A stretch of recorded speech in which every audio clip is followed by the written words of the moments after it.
जयश्री राधे। आनंद आशुलिपि पत्र का अंक 4, प्रतिलेखन संख्या 21, गति 100 शब्द प्रति मिनट। प्रारंभ करें। महोदय, भाषा मानव जीवन की सबसे बड़ी आवश्यकता है। यह भावनाओं को, विचारों को और मानवीय स्वभाव को प्रकट करने वाला महत्वपूर्ण माध्यम है।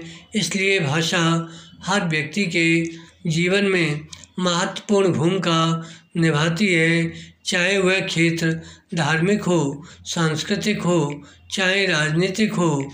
राष्ट्रीय एकता में हिंदी भाषा का योगदान समझने का प्रयास करने से पूर्व हमें देखना यह है कि आखिर राष्ट्रीय एकता है क्या।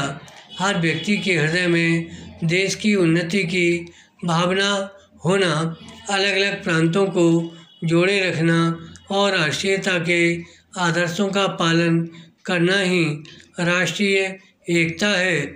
इस राष्ट्रीय एकता में हिंदी का योगदान महत्वपूर्ण है, क्योंकि राष्ट्र की एकता तभी बढ़ेगी जब अपने देश के नागरिक एक दूसरे से स्नेह बढ़ाएंगे, एक दूसरे से भाईचारे की अपेक्षा रखेंगे।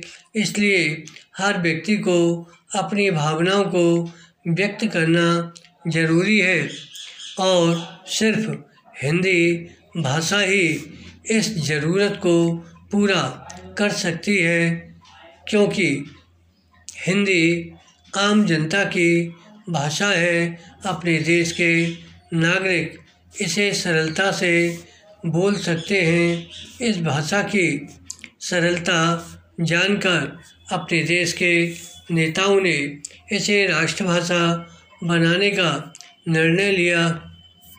अपना यह देश विभिन्नताओं से विशेष है और सिर्फ हिंदी भाषा ही इस भिन्नता से विशेष है और हिंदी भाषा ही भिन्नता को एकता में परिवर्तित करने की क्षमता रखती है। हिंदी भाषा ने साहित्य और परंपराओं को सुंदरता से निखार दिया है।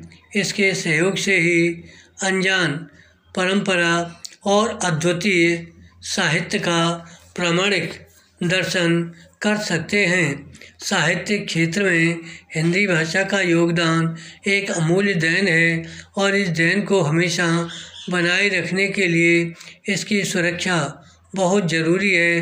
पैरा, किसी भी देश की राष्ट्रभाषा ही उस देश की एकता को बांधे रखती है। विराम, इसलिए हर व्यक्ति के हृदय में राष्ट्रभाषा के प्रति आदर होना जरूरी है, लेकिन आज देशवासियों के हृदय में घटता हुआ राष्ट्रभाषा आदर ही अपने देश की अवनति का मुख्य कारण है। अंग्रेज़ों की गुलामी से तो हम आज़ाद हो गए, लेकिन उनकी भाषा की गुलामी में तो हम आज भी फंसे हुए हैं। विराम, अपने देश के हर क्षेत्र में अंग्रेजी को प्रथम स्थान और हिंदी को दूसरा स्थान दिया जाता है।